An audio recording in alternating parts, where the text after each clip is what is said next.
안녕하십니까, 홍박입니다. 즐거운 왕초보바둑 제3강 시간이 돌아왔습니다.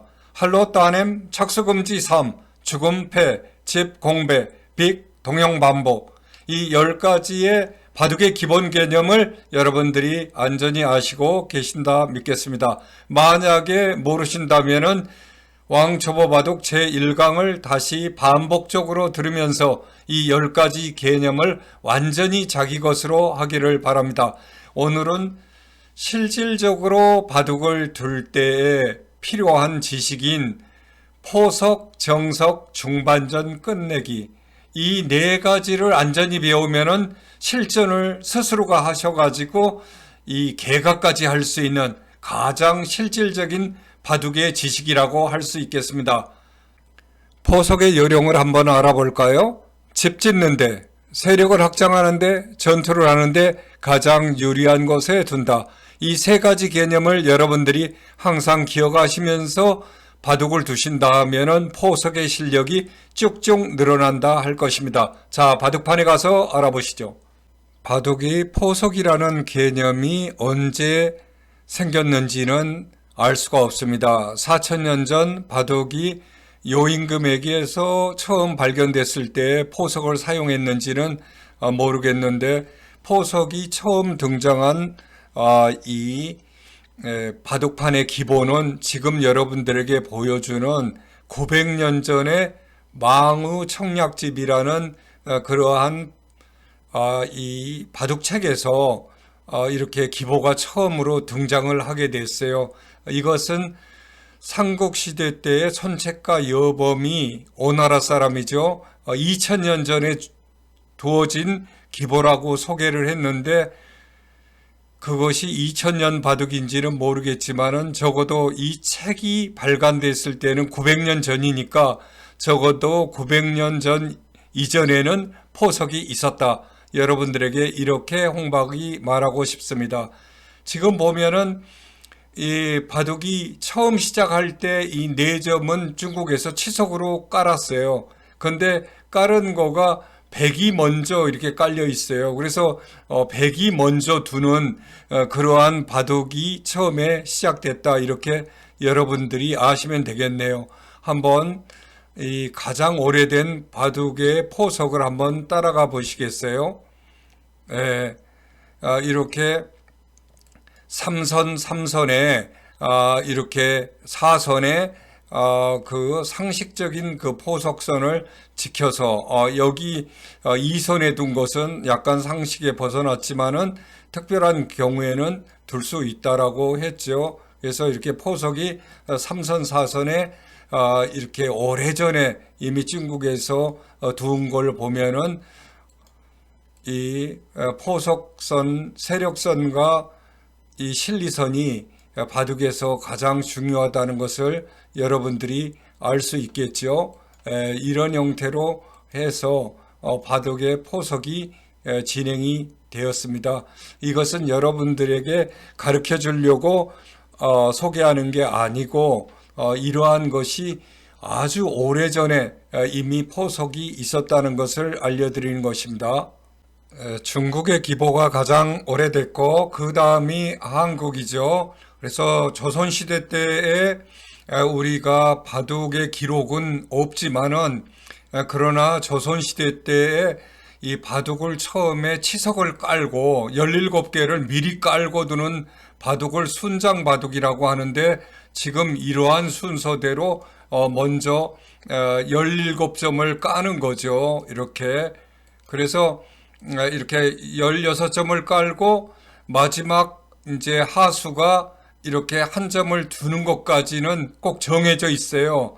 그래서 이걸 순장바둑의 치석이라고 하는데, 그 다음에 상수인 사람이 바둑을 두게 되는 거죠. 그래서 이 순장바둑 17점의 치석은 가장 중요한 포인트인데, 이게 세력바둑 공격하기 쉬운 포석을 짜놓은 바둑으로 유명하기 때문에 한국 사람들이 전투바둑은 잘 둔다라는 그런 전통이 있는 것이 조선시대 때에 이 순장바둑을 많이 둔 그러한 이유라고 합니다. 그래서 이 포석되어 있는 17점을 잘 여러분들이 기억해서 포석할 때 이용하면 좋겠습니다. 그리고 일본 바둑이 가장 최근에 둔 그러한 기보를 가지고 있는 바둑으로 유명하죠. 이것은 17세기 일본에서 처음으로 둔 바둑의 기보인데 약 지금이 21세기니까 400년 전 얘기라고 할 수 있죠. 거기서는 이렇게 이 하점에 두지를 않고 외목에 두고 이렇게 또 소목에도 두고 하는 기보가 발견이 됐네요. 그래서 일본 바둑이 현대 바둑에 가장 가까운 바둑이다. 이렇게 생각하시면 되겠어요. 중국 바둑은 4점을 미리 깔아두고도 없고 우리는 17점을 미리 깔아두는 바둑에서 이제 일본 바둑은 전혀 깔아두는 것이 없이 처음서부터 두고 싶은 분이 알아서 두는 이러한 바둑이 되었네요. 그래서 이러한 식으로 계속해서 포석을 지금 3선과 4선에 계속 두어 있죠. 이런 형태로 포석을 해갔다 이렇게 생각하시면서 우리가 포석 공부를 본격적으로 해보시죠. 포석과 정석은 항상 붙어 다니는데요. 포석은 집 짓는데, 세력 확장하는데, 전투하는데 가장 유리한 곳에 둔다. 정석은 전투하는데, 집 짓는데, 세력 확장하는데 가장 유리한 곳에 둔다. 이 세 가지를 기억하시면 되겠습니다. 그럼 정석하고 포석이 똑같은데 뭐가 다르죠? 순서가 다르죠. 포석은 집 짓는데 중점을 두는다 하면은 정석은 전투하는데 더 중점을 두면서 공부를 하시면 좋다는 얘기입니다. 자, 바둑판에 가서 알아보시죠. 그럼 포석과 정석 공부를 해볼까요? 오늘 또 세계 최강의 바둑을 두는 바둑 선생님인 알파고 선생님을 모시고 알파고와 알파고끼리의 흑백 간의 싸움을 여러분들이 보시면서 포석 공부를 하시겠습니다. 이렇게 알파고 흑이 두니까 알파고 백은 이렇게 뒀네요. 그 다음에 이것이 바로 하점을 따라서 쭉 두면 여러분들이 아무 생각 없이 이렇게 하점에다가 딱딱 놓는 것이 가장 훌륭한 점을 놨다는 것을 알파고가 이렇게 증명을 했죠. 그리고 나서 여기는 이렇게 세 개를 두는 거는 삼연성이라고 해요. 그런데 이렇게 두 개 이렇게 두는 것은 이연성이라고 하죠. 일본에서는 이 점을 갖다가 별이라고 이렇게 생각해서 삼연성, 이연성은 일본 바둑에서 나온 말이라고 이렇게 생각이 되네요. 그리고 나서 이제 이렇게 삼선으로 포석에 대한 포석선 배우셨죠? 삼선과 사선으로 포석을 한다는 이렇게 공격하니까 이렇게 집을 지키는 집을 지킨다 세력을 전투를 하기에 용이한 곳 그거에 따라서 이렇게 딱 하고 있는 거죠. 이렇게 감상을 하시겠어요. 이런 형태로 이렇게 두어가는 것을 여러분들이 한 4편 알파고 대 알파고가 가르쳐 주는 것을 4편 보시고요. 그리고 이 한 편 전부를 다 볼 수는 없으니까 포석 단계니까 22수까지만 암 4편을 보시고 이런 형태의 포석이 있다는 것을 배우시면 되겠습니다. 그러면은 다음 판을 한번 또 보도록 하죠. 왜 22수까지만 여러분들에게 소개하냐고요? 별다른 의미가 없고요. 올해가 2022년이니까 22수까지 포석 단계를 소개합니다. 그럼 다음 알파고 대 알파고 게임은 어떻게 됐을까요? 2연성을 썼네요. 흑이. 그리고 백은 소목에 처음으로 두었죠. 계속 하점만 두다가 처음으로 이렇게 소목을 알파고가 시전합니다. 그러니까 3-3으로 이렇게 쳐 들어갔고요. 그리고 이렇게 아예 삼선에 쳐들어갔는데 이쪽은 아예 3-3으로 중요한 포인트를 이렇게 쳐들어갔죠. 포석이 아니라 그냥 정석이 시작되는 그러한 것이라고 할 수 있겠습니다. 그래서 포석과 정석은 서로 이렇게 섞여서 초반전에 이루어지기 때문에 함께 배워야 된다는 것이죠. 22수가 됐기 때문에 여기서는 또 마무리하고 다음 편을 소개하도록 하겠습니다. 그럼 세 번째의 포석 공부를 하도록 하겠습니다. 하점에 역시 뒀죠. 소목에 뒀어요. 다 올바른 포석 착점이죠. 또 소목에 뒀죠. 삼선에 뒀죠. 사선 하점에 두었습니다. 근데 이것은 아까 한쪽만 이렇게 두다가 이번에는 이렇게 대각선으로 이렇게 두는 새로운 형태다라고 여러분들이 느끼셨으면은 이 바둑에 대한 감각이 뛰어나다, 이렇게 생각을 하시면 됩니다. 다른 모양이다. 이렇게 모양의 다른 점을 안다는 것 자체가 굉장한 바둑 감각을 가지셨다라고 생각하시면 되겠습니다. 그리고 이렇게 쳐들어갔죠. 사선이죠. 이렇게 삼선에 붙였죠. 이렇게 삼선에 여기도 포석을 하다 말고 이렇게 정석 진행을 하고 있네요. 이렇게 넓게 삼선으로 벌렸고요. 이렇게 삼선으로 지켰죠. 쳐들어갔죠. 사선으로 막았네요. 삼선으로 이렇게 널찍감치 이렇게 또 쳐들어갔죠.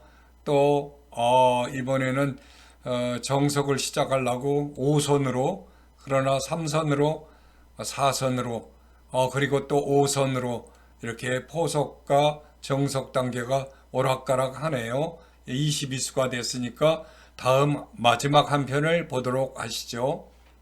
이번 판에서는 알파고 선생께서 어떤 포석을 선보일까요? 하점을 두네요. 백은 소목을 두었고요. 하점 2연성으로 이렇게 소목. 그런데 이렇게 백이 그동안에 하점 소목을 두다가 이번에는 양쪽 소목을 두는 새로운 형태의 포석을 시도했죠. 이것도 여러분이 이렇게 느끼셨다면은 여러분은 대단한 포석 감각을 가졌다, 이렇게 생각하시면 되겠습니다. 그리고 쳐들어갔죠. 이 모양은 어디서 본 것 같네요. 이렇게 정석 진행 거 봤죠. 이런 형태가 편에서 나온 거가 다시 나온다는 거가 여러분들이 이 포석과 정석을 공부하는데 도움을 주고 있죠. 자꾸 나오는 그러한 형태는 여러분들이 바둑을 두면서 시전하면 좋다라고 생각되네요.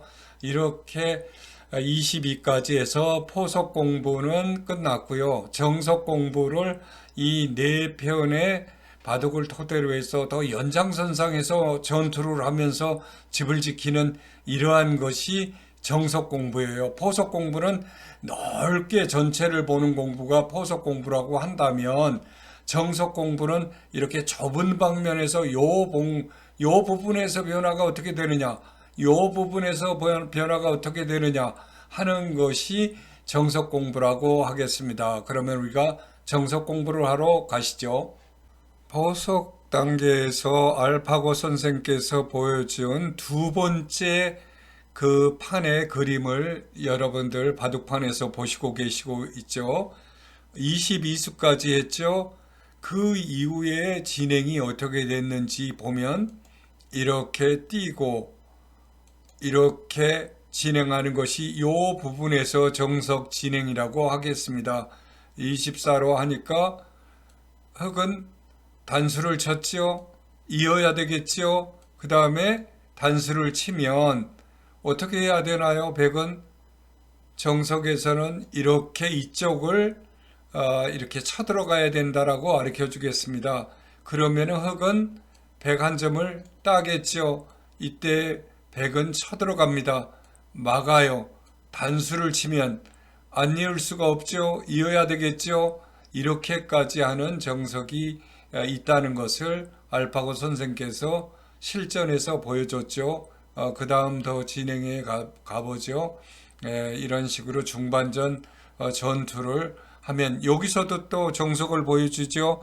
기에서 36으로 이렇게 막고 37로 들어오면 이렇게 막으라는 것, 이런 것이 여러분들이 배워야 될 이 모서리에서 정석을 이렇게 오늘 두 가지 일단 배웠죠. 그리고 중반 전투 이렇게 쉬어가면 이렇게 들어가는 거, 이런 거는 어떻게 해야 되는지 이건 정석을 배워야 되겠죠. 이렇게 흙은 막아가죠. 그 다음에 나가면 막지요. 또 나가면 아까 여기처럼 2단을 젖히나요? 그렇지 않고 여기서는 이렇게 이쪽을 이렇게 크게 세력을 하기 위해서 이쪽으로 중요하다 해서 막아가는 거죠. 그랬을 때 이렇게 여기를 또 끊기 위해서 들여다보네요. 그리고 이렇게 막는 것까지 일단 정석이 진행됐다고 보겠습니다. 여러분 오늘 알파고 선생께서 오늘 이 가르쳐 준 정석은 모두 몇 가지였나요? 여러분들이 많은 가지 수의 정석을 배워서 생각이 안 난다고요. 그래도 이 바둑은 이렇게 그 지능을 개발하는 그러한 게임이기 때문에 우리가 이 국맛을 혀는 금방 알 수 있지만 숟가락은 국 속에 담겨져 있어도 국맛을 모른다 하잖아요. 그것처럼 그냥 아무 생각 없이 바둑을 보는 것보다도 예민하게 혀처럼 예민하게 이것은 이러한 것이 있었다라고 소개하는 것만 가지고도 이렇게 알파고 선생의 그 정석을 알아보셔야 돼요. 근데 이렇게 둔 정석이 있었죠. 이렇게 하고 이렇게 맞고 이렇게 뛰는 이렇게 그러면은 이제 흙도 이렇게 뛰는 게 정석이거든요. 요거를 이렇게 한편 소개를 했고 그리고 이 알파고 선생께서 이렇게 알려준 최근 인공지능 정석은 이렇게 삼삼에 뛰어드는 거 아까 보셨죠? 그래서 이렇게 뛰어들어 가지고 이렇게 나가면 이렇게 뛰어들어서 이렇게 정석이 진행되는 거 이렇게 보셨을 거예요. 그리고 이제 이렇게 나가니까 이렇게 그 단수를 쳐서 흙은 이쪽으로 들어가는 그런 정석 이렇게 보셨죠? 이거 따니까 이렇게 막으니까 단수 치고 이렇게 해서 정석이 진행되는 이거를 보셨을 거예요. 그리고 또 다른 하나는 그냥 이렇게 정석이 진행돼서 이렇게 눌러서 쭉 이렇게 나가는 이렇게 백은 이쪽으로 이렇게 세력을 쌓고 흙은 여기에 집을 차지하는 그러한 정석 이렇게 보셨죠. 그리고 또 하나는 이렇게 백이 쳐들어갔을 때 흙이 이쪽을 막고 이렇게 올라서면 이렇게 한 칸 폴짝 뛰는 이러한 정석 그리고 백은 이렇게 뛰어서 이쪽의 집을 차지하는 정석 오늘의 강의는 정석이 네 가지를 여러분들에게 소개를 했다 생각하시고요. 이건 동영상이니까 이 정석을 모르면은 반복해서 보시면서 익히셨으면 좋겠습니다. 그러면은 중반 전투에 관한 그러한 강의를 하도록 하겠습니다. 이제 중반전에 돌입했어요. 중반전에 관한 강의를 왕초보에게 하기에는 너무나 어렵습니다. 왕초보 수준에 따라서 그냥 포석 단계에서 정신줄이 이미 끊어진 분도 있고 이게 도대체 뭐 하는지 모르겠는 그리고 정석 단계까지 정신줄을 놓지 않은 분은 뭐 어마어마하게 바둑에 대한 잠재 능력을 가졌다라고 할 수 있어요. 근데 중반전까지 이 정신줄을 놓지 않고 공부하시는 분들은 바둑의 대천재다 이렇게 생각하시면 되겠어요. 왜냐하면은 포석 정석을 바둑학원에서 한 달에 가르쳐서 어느 정도까지 이해시킬 수 있는 거라 한다면 중반전은 1년을 강의해도 제대로 이해시키기가 어려운 이를 어린 학생들에게 말이죠. 그러한 부분이거든요. 이 중반전에서는 일단 전투력이 있어야 되고 또 타개력이 있어야 되고 수읽기 능력이 있어야 돼요. 그런데 이 각자 뭐 전투력, 타개력, 수읽기 능력이 한 항목에 대해서만 해도 굉장히 많은 시간이 걸리는데 중반전에 대해서 이렇게 조그만 시간에 설명한다는 것은 어렵지만 자, 바둑판에 가서 알아봅시다. 중반전에 관한 공부는 알파고 선생께서 보여준 네 번째 기보를 중심으로 한번 알아볼까요? 22번째 수까지 둬서 이 포석과 정석 단계를 지났다고 보고요. 그리고 중반전에 돌입했다 생각하죠. 그러면은 그 다음 순서부터 한번 가보겠습니다. 이런 식으로 이제 전투를 시작하네요. 백에게 접근하고 있죠.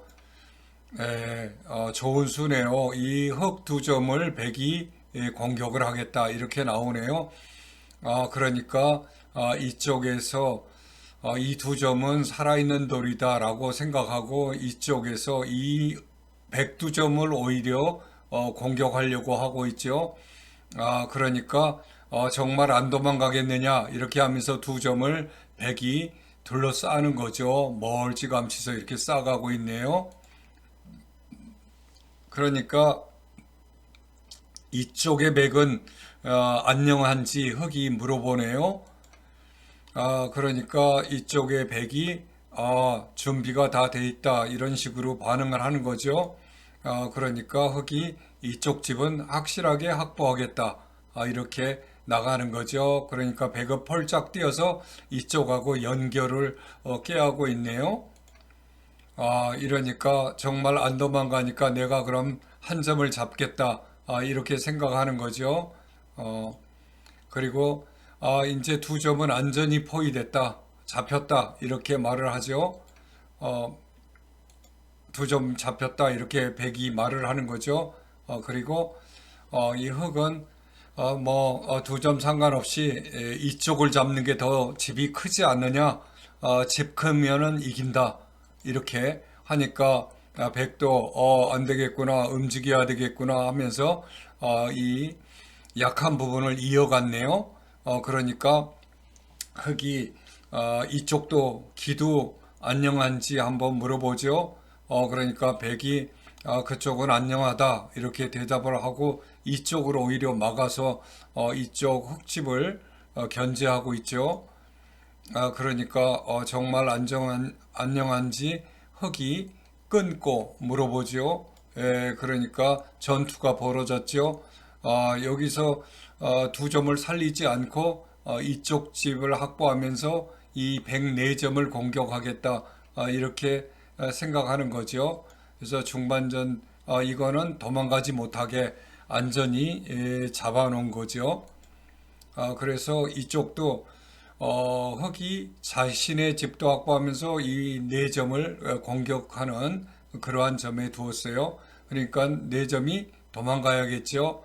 도망가는 것을 시도할 때 이때에 이쪽까지 이렇게 백이 세면 세력이 세지면은 이제 흑이 죽겠다. 그래서 흑이 살려고 이 백들 사이에서 이렇게 움직이는 거죠. 여러분 같으면은 이러한 백 사이에서 이 흑이 살아갈 수 있을까요? 한번 두고 보죠. 백이 공격을 하네요. 살려두지 않겠다라는 의지를 가지고 하고 있죠.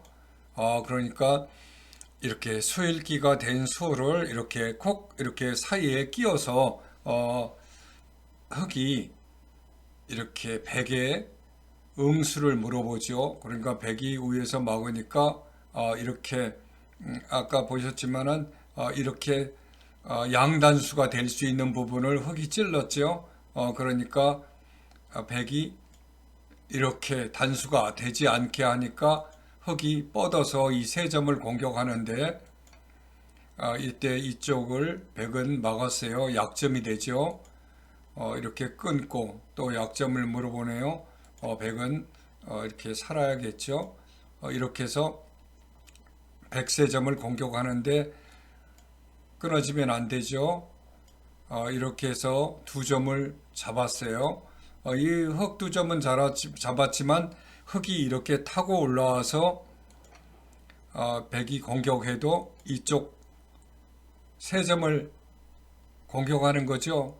이 세 점이 살아서 가야겠죠. 단수를 치니까 단수를 쳤네요. 이때 흙이 따니까 흙은 이렇게 해서 이쪽에 한 집을 지어서 이쪽에 또 한 집하고 해서 독립된 두 집을 지어서 살아가는 아주 멋있는 그러한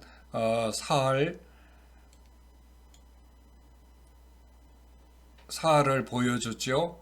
이러니까 이렇게 여러분들이 이 흙들이 많은데 이렇게 삼삼에 뛰어들어서 살 수 있겠어요? 예, 한번 구경해 보죠. 이쪽의 백도 위험하다라고 해서 백이 이어가네요.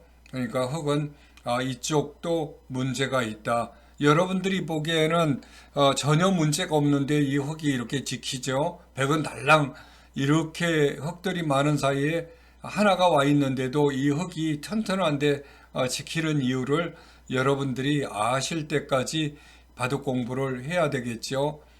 이제 백도 살려고 하는데 과연 살 수 있을지 두고 보죠. 이쪽도 끊어서 이쪽의 흙 전체를 노리고 있죠. 여기에 한 집은 확실하지만 이쪽에 한 집이 확실한지를 물어보죠. 이 세 점을 잡겠다고 하니까 안 된다라고 해서 이쪽에 집 한 집을 확보했죠. 이러니까 그 사이에 이쪽은 살아가는 모습을 갖췄어요. 그래서 백이 흙이 이쪽을 이렇게 멋있게 이렇게 이 공격을 하니까 이쪽에서 백이 이쪽을 이렇게 쳐들어갔죠. 그러니까 흙도 집이 백의 집이 커지면 안 되니까 이쪽을 막았네요. 이거는 이쪽에서 백이 살려고 하지 않고 이 백은 다 살았다 이렇게 생각하죠. 이렇게 또 껴붙여서 흙을 공격하고 있죠. 흙은 어떻게 막는 거죠?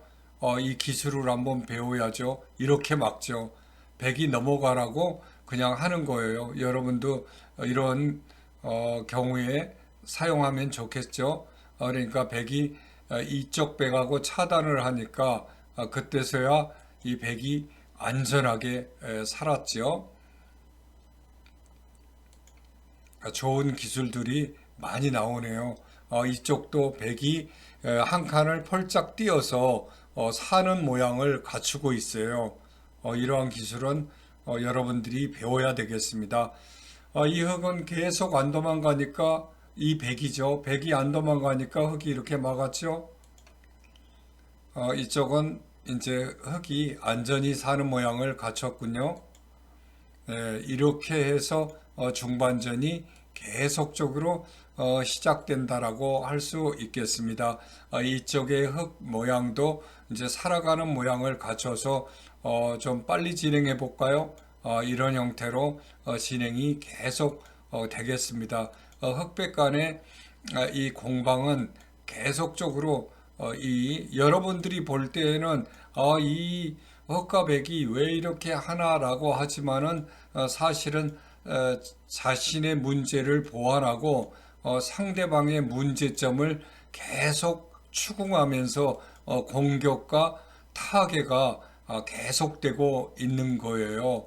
여러분들이 이거를 이해하신다 하면은 여러분은 바둑의 대천재의 자질을 타고났다 이렇게 보시면은 될 겁니다. 이렇게 해서 중반전은 다 이제 끝나가고 나중에 중반전이 끝나면은 어떻게 되는 거죠? 끝내기가 시작되는 거죠. 그러면은 우리가 끝내기 편에서 한번 이 보시죠. 여기서는 아직 이 백에 대한 사활을 묻고 있기 때문에 끝내기라고 하기에는 이 중반전에 가까운 문제죠. 어떻게 이 백은 살아갈 것이죠? 한번 볼까요? 이쪽을 막았죠. 여러분들이 이쪽을 막는 수를 생각하셨나요? 여기 어떻게 독립된 두 집이 있나요? 자, 한번 보시죠. 알파고가 생각하는 것은 어떤 것인지, 이쪽의 부분은 그냥 미진한 부분을 서로 정리하는 것이고요. 이 알파고들의 생각은 이쪽에 정신이 집중돼 있죠. 이런 것도 그냥 정리하는 과정이라고 보면 되겠습니다. 정리를 다 하고 있고요. 이런 형태로 정리를 했어요. 이런 형태로 정리를 했죠. 이 정리가 끝나면 어디를 이제 공격에 들어왔죠. 이제 진짜로 이 백에 대한 사활을 추구하고 있죠. 살았느냐 물어보는 거죠. 그러니까 이렇게 모양을 갖춰서 나는 살았다 이렇게 말을 하는 거예요. 그러니까 이 수가 굉장히 핵심적인 그러한 수가 되고 있어요. 그래서 이렇게 이제 정리를 해서 끝내기로 가고 있네요. 그러면은 끝내기에서 다시 만나도록 하죠. 이제 바둑이 막바지에 다다랐죠. 끝내기에 돌입했어요. 끝내기에서 중요한 것은 첫째 계산력, 두 번째 마무리 능력이에요. 이 마무리 능력에는 이 마지막까지 정신줄을 놓지 않는 그러한 능력이 필요하겠습니다. 자, 바둑판으로 가시죠. 바둑이 이제 마지막 끝내기 지점까지 왔죠. 대부분 큰 바둑의 집단이 사느냐 죽느냐 하는 문제는 끝났고, 이제는 한 집, 두 집을 다투는 그러한 끝내기 순간이 돌아왔습니다. 이때까지 정신줄을 놓지 않은 왕초보님이 계시다면은 아주 훌륭한 바둑의 자질을 가지고 있다 생각하시면 돼요. 대부분은 이미 정신줄이 끊어져서 도대체 내가 뭐를 하고 있는지 모를 정도가 됐죠. 이쪽에 백이 이어갔기 때문에 그 다음 흙은 이렇게 해서 이 집을 마련하는 거죠. 그리고 그 다음에 백은 이렇게, 흙은 이렇게, 또 백은 이렇게, 이 부분이 크다는 거예요. 이 흙은 이렇게, 백은 이렇게. 이거는 이 알파고, 세계 최강의 알파고가 보여주고 있는 끝내기이기 때문에 정확하다라고 할 수 있죠. 이렇게 해서 마무리를 지어가고 있는 거죠. 이 경계선을 이렇게 다 이렇게 이어가면 이런 중요한 지점을 찔러가는 거죠. 여러분도 이런 것을 기억해 뒀다가 배워서 여기는 이 백에 대한 그러한 생사를 물어보는 그런 마지막 끝내기 지점이죠. 여기서 끝까지 이렇게 패를 해서 상대편을 괴롭히는 그러한 수를 두고 있는데, 여러분들이 저 수를 이해하려면은 바둑 공부를 한참 더 하셔야지만 되는 그러한 부분이에요. 그래도 끝내기는 이렇게 경계선을 계속적으로 찔러가면서 이어가고 있다라는 것만 배우시면은 훌륭하게 바둑을 이렇게 배우시고 있다 이렇게 생각하시면 되겠네요. 이 부분은 굉장히 지루하고 그리고 잔잔하게 여기서 아까 계속 이 패를 걸어가는 부분이죠. 근데 여기서 백은 마무리를 이제 할 거예요. 이렇게 해서 독립된 새 집을 지어서 이제 마무리를 했죠. 그리고 이렇게 끊어져 있는 한 집짜리들을 다 이어가면서 마무리를 하고 있네요. 이렇게 들어오면 이렇게 단수를 쳤죠. 이런 부분도 다 이렇게 이쪽에서 이 한 집을 놓고서는 다투는 그러한 경우라고 할 수 있겠네요. 왜냐하면은 승부가 이 한 집 차이로 바둑에선 반집이라고 하죠. 이 반집 차이로 승부가 나고 있기 때문에 계속적으로 그러한 패도 이제 마지막까지 걸었다가 여기서 끝나게 되었습니다. 그래서 최종적으로 우리가 수순을 보면은 307수 만에 끝나서 흑이 승리를 거두는 것이죠. 바둑이 끝난 거 여러분들이 보셨죠? 그러면은 승리를 선언해야 되겠죠? 흑의 집은 집의 크기는 41집을 지었고요. 잡은 돌은 20개를 잡아서 61집이 됐고, 백은 집의 크기가 30집인데 잡은 돌은 13집인데 백은 덤이 있잖아요. 6집 반의 덤을 가지고 있기 때문에 58.5집이 됐습니다.